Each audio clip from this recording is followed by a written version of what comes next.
Coming up, we'll talk about yesterday's bets where we were this close to profit until it was ripped away from us at the last second. We'll talk about that and we'll get in some bets for tonight.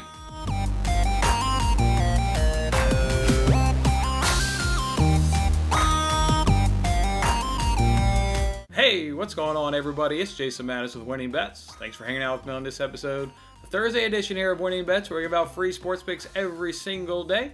Let's go ahead and recap yesterday, where it wasn't a profitable day for the first time that I can remember in a long time. That's right, we went 2-3 yesterday, and we were down a little bit, down 1.31 units. It was a roller coaster of a night. If we go ahead and take it as the night went, Sabonis, he did not go over 21.5 points. Pacers got blown out in the first half. They were down 32 at halftime. As a team, they were only shooting 25.6% field goal percentage, and Sabonis himself was only shooting 27%, where, he's normally shooting 52% on the season. So him nor the team was getting it done, so that hurt him a little bit. Then he made a little bit of a charge there in the third quarter, kind of gave us in position there in the fourth quarter where he could get it done, but he was missing some shots there in the fourth quarter, so he ended up falling short. Ended up having 18 points, though. 18 points, and he only shot 7 for 20. His field goal percentage and his three-point field goal percentage and his free throw percentage was all less than what his season average was. So just a little bit unfortunate there with Sabonis that he just had a little bit of an off night and wasn't able to cash that one. Our NBA teaser, that also did not cash. We had the Pacers in that. We had Pacers at plus 10.5, and somehow they lost by 10 points. As I said, they were down by 32 at halftime. They did a really good job there in that third quarter coming back. They were able to cover it. The Nuggets were also able to cover it. They won, I think, by 30. I think the Nuggets won by like 38 points or something. They just blew the shit out of the Cavs. Absolutely destroyed them. The team that crashed the parlay was the Hornets. We had the Hornets at plus 11.5. That game was about as even Steven as you get, except for the third quarter. The Hornets lost by 16 points. Well, they lost the third quarter by 16 points. So, yeah, if you take away that third quarter performance, that game was even as it gets. It was definitely back and forth. I was tracking that game because obviously we had the Hornets team total involved in play there, but just one bad quarter was enough to sink that bet, unfortunately. Again, though, as you can see here on the tweet, we did get the Hornets team total over 110 points. That ended up being an uncomfortable sweat. They get 68 points in the first half, so you only need 43 the rest of the game. But when you throw up, a 15-point third quarter, that makes it a fourth quarter where you're sweating. You need 28 points in the fourth quarter. That's about what most teams generally average, mid to upper, 20s per quarter. So an uncomfortable sweat there. They got their 111th point with 1 minute and I think 30 seconds to go in the game. So certainly looked like it was going to be an easy cash, throughout that first half. Turned into a very, very uncomfortable sweat. But we did get that one to cash. We also got Ja Morant to cash. I went ahead and tweeted that bet out earlier, sometime yesterday evening there before that game started. Look, he has not gone over his point total in now 10 straight games. He did it his first 2 games of the season, got injured, and now 10 straight games he has not gone over his point total. So we took the under in his point total last night, which was at 20.5. We may be looking to fade him going forward. He's not a guy that's relied on that team to put up a lot of points. Definitely a playmaker, definitely a contributor, but not leaned on heavily. So we'll see if the bookmakers keep giving us that one around 20 points, and we may fade him. And then going into the evening time, we had a chance for profit. We had Luka Dort under 13.5 points. All he needed to do is stay under 13. We could have cashed that bet. That was a roller coaster. He got 6 points in the first half. Then if you weren't watching the game because it ended up being late, I ended up staying up and watching it. He came out of the second half in the third quarter, put up the first shot of the third quarter, missed it. Put up the second, the third, and the fourth shot to start the third quarter. I'm like, my God, back off, dude. Thankfully, he missed them all. He missed all 4 of those shots. But then he ended up taking 5 of the 6 shots to start off the third quarter. Again, thankfully, he missed them all. And then I think his teammates were like, all right, man, you've done throwing up bricks to start this third quarter. We're going to back off you a little bit. He did not. He did take another one later on the third quarter, but he did not end up getting a point in the entire third quarter. Fourth quarter, much of the same. He put up an early shot, went ahead, missed it, then really didn't attempt any more shots, till the late in that fourth quarter. And then into the fourth quarter, about 4 minutes ago, he wants to explode and get 5 quick points. So now he's sitting at 11 points. You've got the Thunder up 3 points with 24 seconds to go, and I'm just sitting there watching going, please, please miss a three. Do not have this game go to overtime. And what does LeBron James does? He does what LeBron James does, comes through in the clutch and sinks a three-pointer.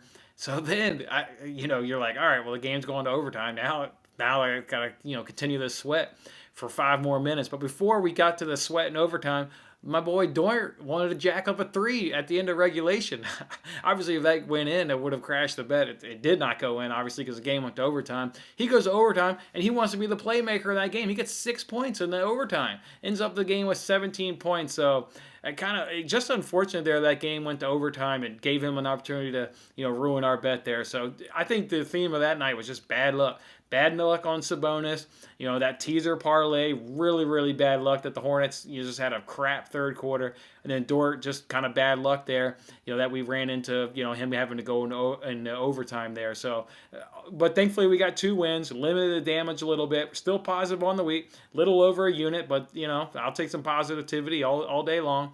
And then, of course, I added in that FanDuel bonus that I told you guys I was going to go ahead and do that I got there for complaining about the Super Bowl. Much like you guys complain and get free money, I was able to get $10 from them. So that's how that goes. And, of course, our free giveaway bet loss. That was the 3-team parlay. And, yeah, Hornets just one bad quarter was enough to just crash that bet for us there. So we'll rebound today. You know how betting goes. It's up and downs. But thankfully here on the show we have more ups than downs. That's what we always do here. So let's rebound today. I already gave this bet out on Twitter today. If you have not bet this bet, you've lost the value. As soon as I woke up and saw Warriors -5, I was literally laying in bed being like, that looks like really, really off. That should be around like 8 to 9 is where that line should be. Jumped in here real quick, just kind of did my research, super fast on that and verified, the Warriors score more points. The Warriors allow less points. The Warriors shoot better field goal percentage. The Warriors shoot better 3-point field goal percentage. The Warriors allow less field goal percentage and 3-point field goal percentage. And the Warriors have a better offensive and defensive efficiency. This line was way too low. I tweeted it out. It's Warriors -5. And you can no longer get that at -110 over at FanDuel. Like I said, everywhere I see it's now up to -8. If you didn't want to do Warriors -8, I will tell you, I have the Warriors scoring about 116, maybe 117 points. I did see that their team total is at 115.5. If you want to take a chance with that, that's an option for you. Or if you rightfully so just want to go ahead and stay off, altogether, that would obviously be a good call too. I did, though, guys, throw an extra $25 on this. I knew this line was off. I think it should be an easy cash for us. So this is going to be the free giveaway bet. If we can go ahead and get this sucker to hit, we'll go ahead and hook up some money on tomorrow's show for one of you guys out there. All right, so another bet I want to go ahead and look at here for you is the Pacers versus the Pistons. The Pistons rank in the bottom of the league in defending power forwards. They allow, not only do they rank in the bottom of the league of points and field goal percentage, they allow their power forwards to shoot 58.1% field goal percentage. We know the power forward for the Pacers is Domantas Sabonis.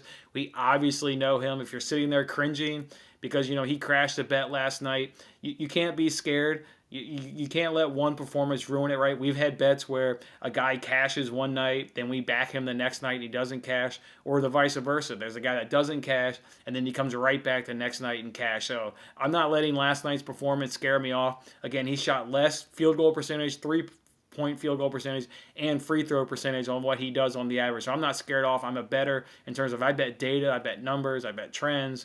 This guy falls in it right there. So, and they've actually knocked his number down. Last night we needed to get 21.5. It's at 20.5 right now. So I'll go ahead and take that. To me, it's knocked down 1 point for no reason. You got another opponent that struggles against power forwards. I mean, his numbers obviously take a tick down, but that's just, coming off one bad night. So I'm going to go ahead and ride Sabonis tonight. It's over 20.5 points, and you can find that at -115 over at PointsBet. I'm waiting to see the sportsbook populate a Blake Griffin number. They still don't have anything for Blake Griffin, so obviously looking to fade Blake Griffin. And then Mason Plumlee is also out there. The Pacers do not do a good job defending the center position at all. Mason Plumlee has been turning it up lately. If you look at his numbers, I'm curious to see what his number comes in at. So I may go ahead and ride Mason Plumlee too in that game. As for Griffin, though, in terms of fading him, we don't know about fading him, but he's 6'9". He's going up against Sabonis, and Sabonis is 6'11". So obviously we know Griffin has terrible numbers on the season, but it also should just be a tough matchup for him going up against a much bigger opponent there in Sabonis. Otherwise, guys, some of the things I'm looking for, I'm contemplating taking Steph Curry. His number's at 30.5. The only thing that worries me about that game could easily be a blowout. I mean, you look at the stats for the Warriors versus the Magic, and you could see a scenario very easily where the Warriors just blow out the Magic. And now, in doing so, that means Steph Curry will obviously more than likely be a big part of that, but will he get to, his number's at 30.5 right now. Will he be able to get to 31 before they pull the reins back on him if it is a blowout? Because a lot of these guys, I think, will be shooting really good from the three-point arc tonight because the Magic just don't defend the three very well. We obviously know the Warriors love shooting the three. It's not just Steph Curry. It's a lot of those guys on that team,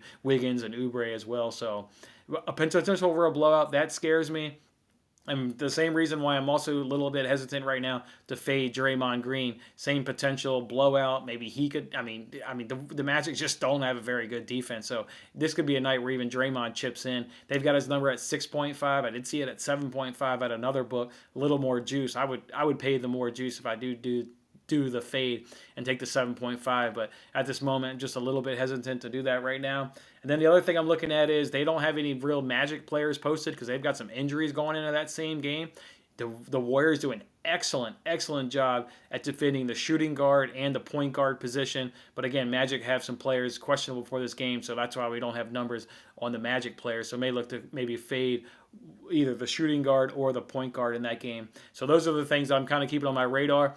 I understand some of you guys don't have Twitter, and that's why maybe you guys didn't get that Warriors -5 bet. I will try my best. I will obviously tweet out any bets I get, but I'll also try my best to at least jump on YouTube, do one of those quick live videos that I do, those quick bets, if I can just do that and just give you guys the bet on this platform, knowing that some of you guys don't have Twitter. I don't want you guys missing out on some of these winning bets that we're going to have tonight. Otherwise, those are the only two right now. I wanted to go ahead and just jump on here with you, talk about that unbelievable night. Just really, really unfortunate, but that's what happens in gambling sometimes. We'll definitely rebound tonight. I'm not even concerned about it. So we'll ride the Warriors tonight at -5. We'll hope Sabonis can get over 20.5, and just look for me later on for some more bets. Otherwise, hope you guys have a great Thursday, and I'll see you guys later on tomorrow.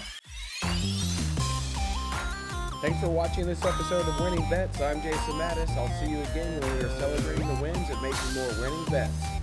Don't forget to like, comment, share, and subscribe for more winning bets.